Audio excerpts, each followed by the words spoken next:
करते हैं और कच्चे तेल की बात करते हैं। 118 के करीब पहुंचने के बाद ऊपरी स्तरों से कच्चा तेल थोड़ा ठंडा पड़ा है। फिलहाल ब्रेंट ऊपर से 13% गिरकर $106 के पास ट्रेड कर रहा है।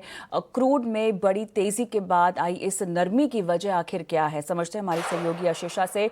बताइए आशीषा, यहाँ पर क्रूड में नरमी के पीछे क्या वजह?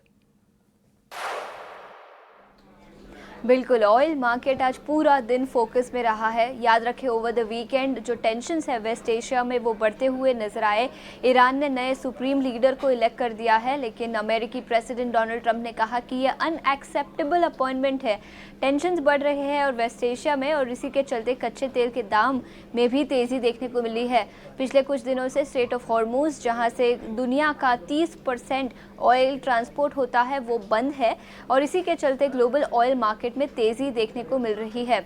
इनफैक्ट आज सुबह जब बाजार खुले तो करीब अच्छी खासी तेज़ी के साथ ब्रेंट क्रूड $120 तक पहुंच चुका था।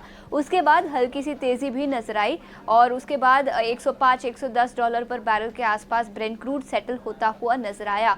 और गिरावट दिन की ऊंचाई से इसलिए दिखी कि G7 और IEA का क्लैरिफिकेशन आया और रिपोर्ट्स की माने तो जो वर्ल्ड में ऑयल रिजर्व्स क्रिएट किए जाते हैं इमरजेंसी सिचुएशंस के लिए, उसे रिलीज़ करने की बात की है। उसकी मीटिंग आज होगी, देर रात उसका आउटकम निकल कर आएगा और अगर G7 कंट्रीज़ और IEA ऐसा कहते हैं कि हाँ, वर्ल्ड रिजर्व्स जो ऑयल रिजर्व्स है ग्लोबल मार्केट में उसे रिलीज़ किए जाएंगे, तो थोड़ा सा सप्लाई प्रेशर जो क्रिएट हुआ है स्ट्रेट ऑफ हॉर्मूज के ब्लॉकेज के चलते वो कम होता हुआ नजर आएगा।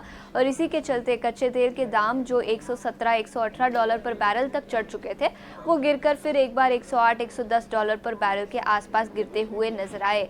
तो ग्लोबल मार्केट में काफ़ी चिंताएँ हैं, काफ़ी तनाव है। तब कब तक ये टेंशन्स बढ़ेंगे उसको लेकर चिंता है और इसी के चलते ग्लोबल मार्केट में गोल्ड और सिल्वर के प्राइसेस गिरावट के साथ कारोबार कर रहे हैं, बिकॉज इंटरेस्ट रेट बढ़ने की उम्मीद है और ये एक नेगेटिव होता है प्रेशियस मेटल्स बास्केट के लिए। लेकिन कच्चे तेल के दामों में तेज़ी दिखी है और इसी के चलते कच्चे तेल में आज करीब 15 से 20% का उबाल दिखा है। बिल्कुल, शुक्रिया आशीषा कच्चे तेल की पूरी कहानी यहाँ पर समझाने के लिए। लेकिन आगे बढ़ते हैं, बात करते हैं